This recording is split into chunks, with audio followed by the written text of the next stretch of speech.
누가복음 6장 1절부터 11절입니다.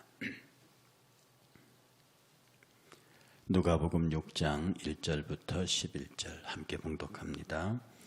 안식일에 예수께서 밀밭 사이로 지나가실새 제자들이 이삭을 잘라 손으로 비벼 먹으니 어떤 바리새인들이 말하되 어찌하여 안식일에 하지 못할 일을 하느냐. 예수께서 대답하여 이르시되 다윗이 자기 및 자기와 함께한 자들이 시장할 때에 한 일을 읽지 못하였느냐. 그가 하나님의 전에 들어가서 다만 제사장 외에는 먹어서는 안 되는 진설병을 먹고 함께한 자들에게도 주지 아니하였느냐. 또 이르시되 인자는 안식일의 주인이니라 하시더라. 또 다른 안식일에 예수께서 회당에 들어가서 가르칠새 거기 오른손 마른 사람이 있는지라. 서기관과 바리새인들이 예수를 고발할 증거를 찾으려 하여 안식일에 병을 고치는가 엿보니 예수께서 그들의 생각을 아시고 손 마른 사람에게 이르시되 일어나 한가운데 서라 하시니 그가 일어나 서거늘. 예수께서 그들에게 이르시되 내가 너희에게 묻노니 안식일에 선을 행하는 것과 악을 행하는 것, 생명을 구하는 것과 죽이는 것 어느 것이 옳으냐 하시며 무리를 둘러보시고 그 사람에게 이르시되 내 손을 내밀라 하시니 그가 그리하매 그 손이 회복된지라. 그들은 노기가 가득하여 예수를 어떻게 할까 하고 서로 의논하니라. 아멘.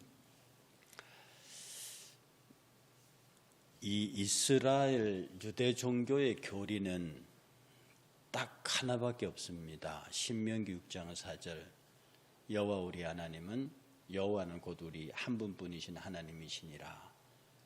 이 유일신이 이스라엘 신앙 유대 종교의 유일한 교리고요. 그리고 이 유일한 교리를 실천하는 실천 교리가 딱 하나 있는데 그것이 안식일법입니다. 그래서 이스라엘은 그 전쟁을 하다가도 안식일 날은 전쟁을 안 했어요. 그래서 이것을 안 이방인들이 나중에 꼭 안식일 날 이스라엘을 침공했습니다. 그래서 이스라엘 사람들이 그때 많이 죽었죠.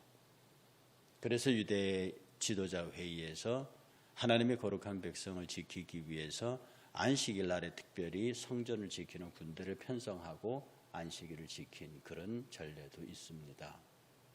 어쨌든 이스라엘 백성들에게서 안식일을 범한다. 이것은 곧 한 분뿐이신 하나님에게 대항하는 행위였습니다. 그래서 안식일을 지키는 규정은 굉장히 자세히 나와 있습니다. 몇 보 이상을 걸으면 안 되고 뭘 하면 안 되고. 그래서 지금도 제가 그걸 나쁘게 보지는 않는데 아주 우리보다 더 보수적이라고 자부하는 교단에서는 주일날 차도 못하게 하고 물건도 못 사게 하고 아무것도 못하게 하는 곳이 있습니다. 저는 그 나쁘게 보지 않습니다. 그것을 막 율법주의라고 몰아붙이려고 하는데요. 주의 날을 거룩히 지키기 위해서 할 수 있으면 오락을 삼가고 할 수 있거든 돈을 쓰지 않고 할 수 있거든 유흥을 하지 않는. 그래서 주의 날을 이 제7 안식일보다 저희들이 지키는 주의 날을 제8 안식이라 그러거든요. 제7 안식일은 하나님께서 천지 창조로 완성하신 그 쉬신 날. 천지를 창조하시고 쉬신 날이 제7 안식일이고 제8 안식일은 그 안식 후 첫날 예수께서 부활하신 날입니다. 성령이 임재하신 날이에요. 그래서 우리는 제8 안식일을 지킵니다. 둘째 아담이 태어난 날, 예수 그리스도가 교회를 세운 날. 그래서 예수 그리스도를 통해서 둘째 창조가 완성된 날이 곧 예수 부활을 기념하고 예배하는 날이 주의 날입니다. 제8 안식일. 그러니까 그래서 제7 안식일이 더 이상 우리에게 효력이 없는 것은 바로 제8 안식일 때문에 그렇습니다. 안식일의 오류가 거기 있는 거죠.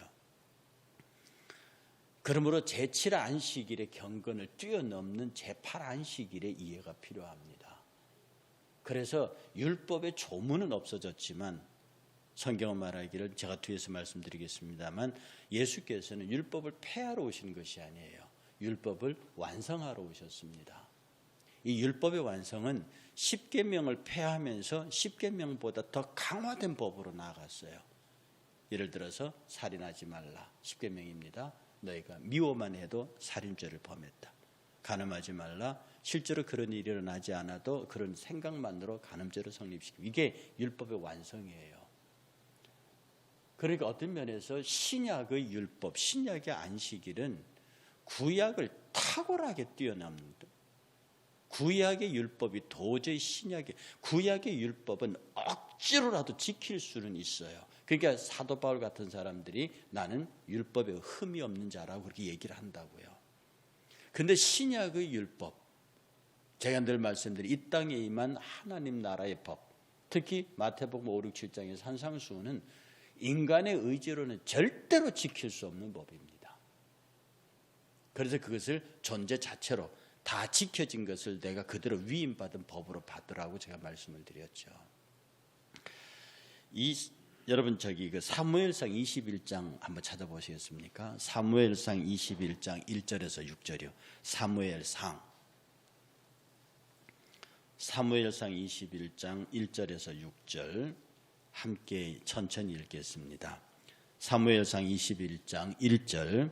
다윗이 노베 가서 제사장 아히멜렉에게 이르니 아히멜렉이 떨며 다윗을 영접하여 그에게 이르되 어찌하여 내가 홀로 있고 함께하는 자가 아무도 없느냐니 다윗이 제사장 아히멜렉에게 이르되 왕이 내게 이를 명하고 이르시기를 내가 너를 보내는 것과 내게 명령한 일은 아무것도 사람에게 알리지 말라 하시기로 내가 나의 소년들을 이러이러한 곳으로 오라고 말하였나이다. 이제 당신의 수중에 무엇이 있나이까? 떡 5덩이나 무엇이나 있는 대로 내 손에 주소서 하니 제사장이 다윗에게 대답하여 이르되 보통 떡은 내 수중에 없거니와 거룩한 떡은 있나니 그 소년들이 여자를 가까이만 하지 아니하였으면 주리라 하는지라. 다윗이 제사장에게 대답하여 이르되 우리가 참으로 3일 동안이나 여자를 가까이 하지 아니하였나이다. 내가 떠난 길이 보통 여행이라도 소년들의 그릇이 성결하겠거늘 하물며 그들의 그릇이 성결하지 아니하겠나이까 하매 제사장이 그 거룩한 떡을 주었으니 거기는 진설병 곧 하나님의 앞에서 물려낸 떡이 밖에 없었습니다. 이 떡은 더운 떡에 드리는 날에 물려낸 것이라. 이게 무슨 말이냐면요, 다윗이 사울에게 쫓기면서 손에 무기도 없고 배도 식량도 없고, 그러니까 높 땅에 있는 제사장 아히멜렉을 찾아가요. 갑자기 다윗이 들이닥치니까 아히멜렉이 놀랬습니다. 왜? 다윗은 사울의 사위란 말입니다. 그리고 사울의 성품이 워낙 포악해야지. 그러니까 전후 관계를 모르고 있던 아히멜렉이 놀래가지고 다윗 웬일이십니까? 혼자 옵니까? 그 왕의 사위가. 그랬더니 다윗이 여기서 거짓말을 합니다. 지금 다윗이 사울에 쫓겨서 오는 길이거든요. 사울 왕이 내게 이러이러한 명령을 내려고 이런 일을 하라고 그랬는데 이건 비밀입니다. 아히멜렉께서는 이 얘기를 아무에게도 하시면 안 됩니다.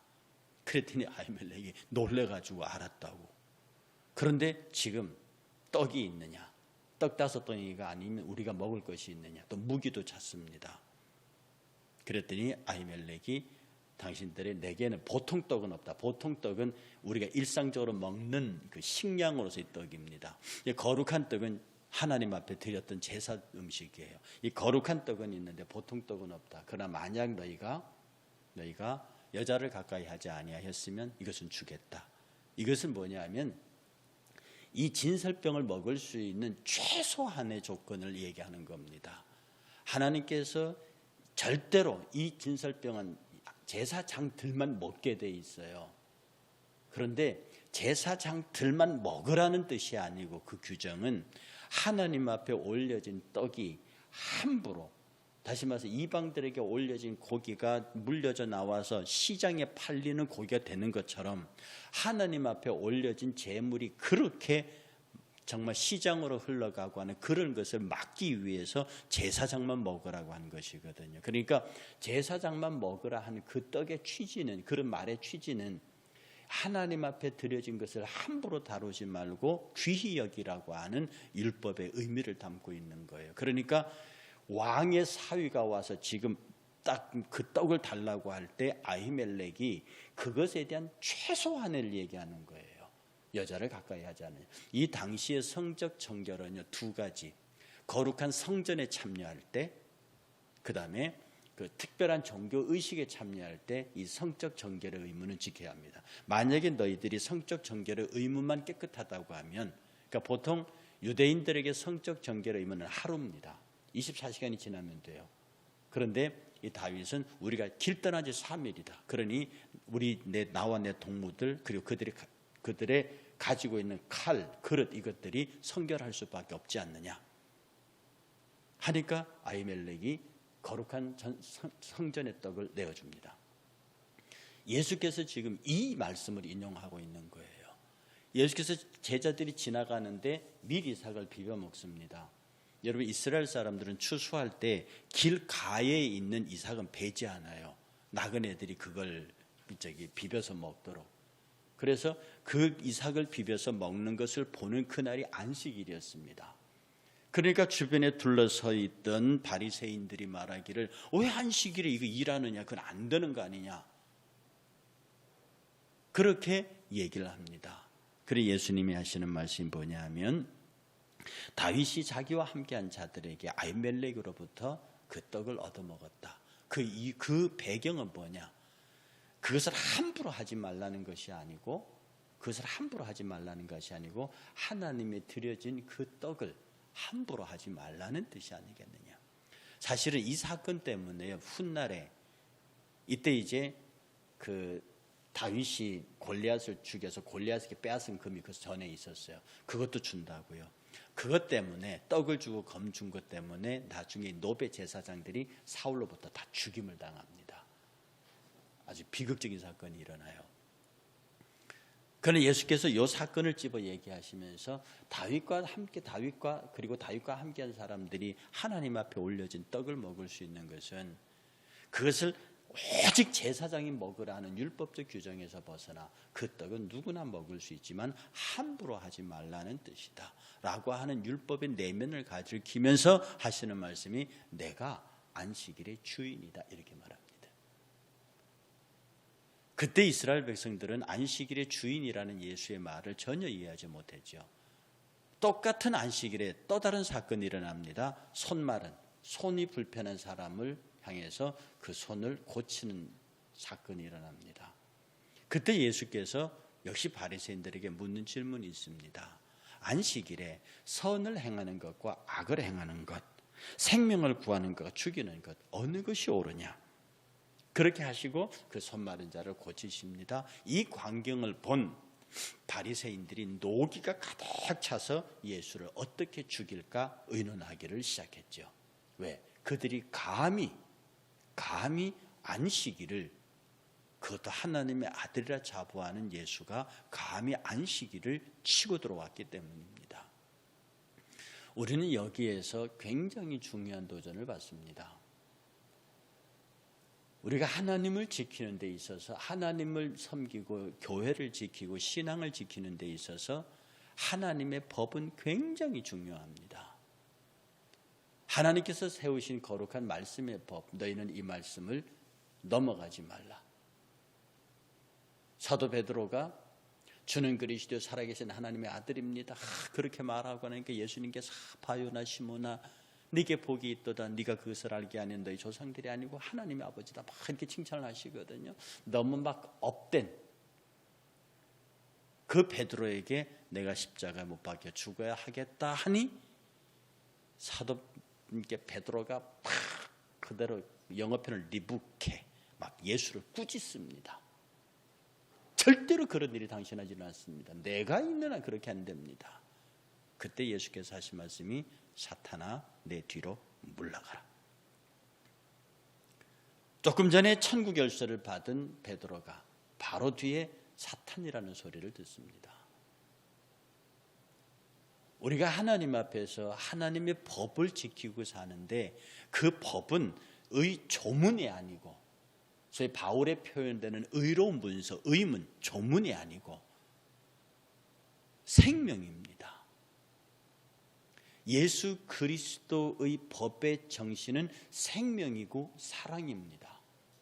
생명을 넘어서는 법이 없고 사랑을 넘어서는 법이 없다는 거죠.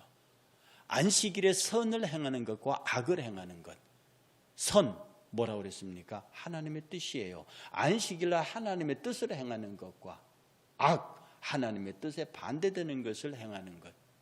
지금 안식일날 이 손 마른 자가 있다. 이것을 고치는 게 선이냐 악이냐? 안식일날 이삭을 비벼 먹는 것, 그것도 안식일의 주인인 인자와 함께한 백종들이 그 이삭을 비비는 것을 너희가 정죄하느냐? 그래서 우리가 예수를 잘 믿는다는 사람에게서 가장 발견하기 쉬운 최악의 약점이 뭐냐 하면 법입니다. 제가 이제 설교한가 말씀드렸죠. 어느 교회 집회 갔더니 안식일을 지키자, 주일을 성수하자, 그 다음에 이 11조를 지키자, 이런 큰 프랭카드를 2개나 걸어놨어요. 그게 틀린 말이 아닙니다. 그러나 그것이 법 조문으로 변해서, 법으로 변해서 성도들의 가슴에 심겨지는 순간부터 주의 날 예배하는 것이 법으로 받아지면서 그것이 의무로 바뀌고, 의무를 다하지 못하면 죄책감으로 바뀌고, 그것은 자기정죄로 바뀝니다. 율법의 특징입니다. 율법은 나를 죄인으로 만듭니다. 바울은 말하거든요. 율법이 오기 전에는 나는 죄인이 아니었다. 율법을 주어진 것은 모세부터입니다. 그 모세 이전에는 율법이 없었다고요. 그러니까 율법이 오기 전까지는 죄는 있었으나 죄인은 아니에요. 우리나라 형법에도 죄형 법정주의라는 게 있습니다. 아무리 못된 짓을 해도 법 조문에 그게 죄라고 없으면 그게 죄는 돼도 죄인이 아니에요. 법이 판결을 내서 감옥에 보낼 수 없다고요. 사도 바울이 내가 율법이 오기 전까지는 나는 죄를 몰랐다. 그런데 율법이 딱 오는 순간에, 내가 거울 앞에 딱 서는 순간에 내 모든 허물이 다 드러나 버렸다. 그래서 율법은 뭐냐? 나로 하여금 죄인으로 발견되게 하고요, 나로 하여금 죄인을 만드는 겁니다.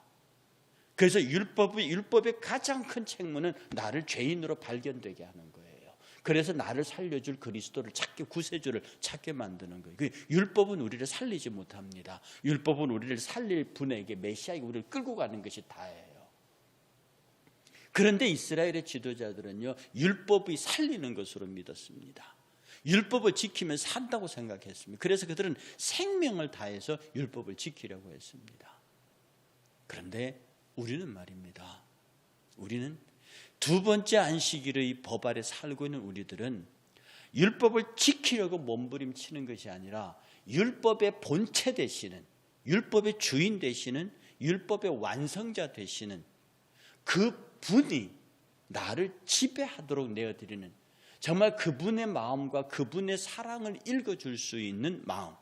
왜 하나님이 주일을 거룩히 지키라고 말했는가? 왜 예수께서 11조를 하라고 말했는가? 왜 예수께서 사랑하고 봉사하라고 말했는가? 그 말의 취지, 그 조문 하나를 놓고 내가 저걸 지켜야지라고 하는 순간에 의무의식이 발생하고, 의무의식이 안 되게 되면 죄책이 발생하고, 죄책이 넘어가게 되면은 내가 하나님과 거리가 발생하는 그런 율법주의죠. 그래, 그 간격을 메우기 위해서 외식하고 가식하고 위선하는 그런 신앙 말고, 어떻게 하면 하나님께서 내게 이 법을 주신, 성령의 법을 주신 이것이 내게는 기쁨의 법이 되고 감사의 법이 되느냐? 내가 하나님 앞에 예배하는 것이 그렇게 좋습니다. 데이트하는 남녀가 데이트 날짜를 기다리고 만나는 그 시간이 너무 좋습니다. 동급의 비유는 아니지만 충분히 이해할 수 있는 부분입니다. 내가 예배하는 게 너무 좋아요. 예배하러 안 나가면 막 목에 끌려가고 나가는, 연애하러 나가는데 멱살 끌려서 나가는 그런 경우 있습니까? 정말로 예배하러 나가는 게 기쁘고, 사랑하는 사람 만나러 나가는 게 기쁘고, 그를 위해서 돈을 쓰는 게 기쁘고, 그를 위해서 시간을 내는 게 기쁩니다. 항차 인간의 육신의 사랑도 그렇거니와 예수 그리스도 안에서 신앙생활하면서 내가 교회 가는 게 즐겁고, 교회에서 일하는 게 즐겁고, 교회에서 헌금하고 교회에서 섬기고 봉사하는 게 너무너무 좋습니다. 이게 복음으로 이해하는 율법입니다.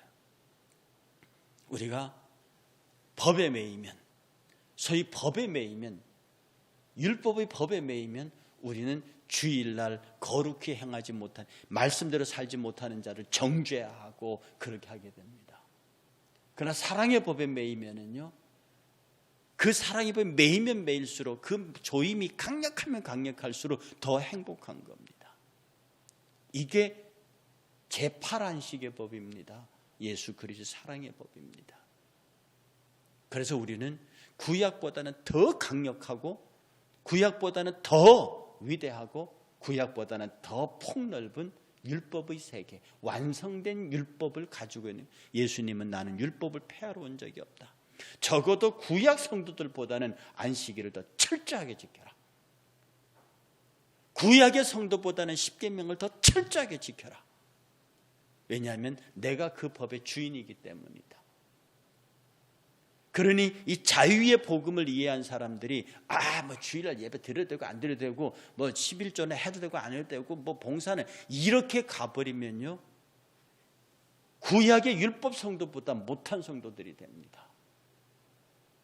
정말로 사랑과 은혜의 법 안에 복음의 율법을 깨달은 사람들은요, 예배하는 그 자체가 너무너무 소중하고 귀해서 어떤 것에도 양보하지 않습니다. 주를 위하여 드리고 섬기는 일이 너무너무 귀해서 그 어떤 것보다도 먼저 합니다. 그렇게 하면서 기쁘고, 그렇게 하면서 즐겁고, 그렇게 하면서 모자라요.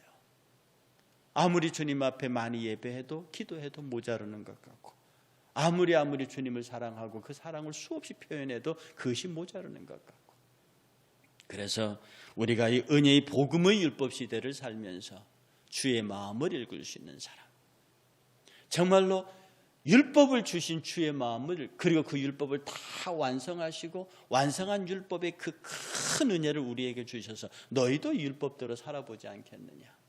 여러분이 주의 날을 기다릴 때 가슴이 뜁니까? 영상 예배로 인하여 마음이 아프십니까? 그리고 온전하게 예배드리던 그때를 생각하면서 언제 그날이 올 거라고 생각하며 나일 강변의 버드나무에 수금을 걸어놓고 울던 이스라엘 백성들의 마음을 조금이라도 이해하십니까? 우리의 예배를 소중히 지키기 위해서, 예배를 소중히 지키고 이 예배에 대해서 예배를 율법이 아닌 은혜의 법으로 완성한 사람들에게는요, 사랑하지 말라 해도 사랑하게 됩니다. 남을 돕지 말라 해도 돕게 됩니다. 남에게 지라고 해도 저절로 집니다. 그렇게 됩니다. 오늘 저와 여러분들에게서 오늘 안식일날 손 마른 자를 고치고 이삭을 비벼 먹던 그 이스라엘 백성들을 향한, 그들을 책망하는 바리새인들을 향한 주의 마음을 잘 읽으시고 예수 그리스도의 율법을 완성한 복음의 율법을 여러분의 삶 속에서 정말 기쁘고 그 지키는 것 자체가 기쁨과 즐거움이 되는 예수와 사랑하는 관계에 서 있는 여러분들 되시기를, 복된 여러분 되시기를 주의 이름으로 축복합니다.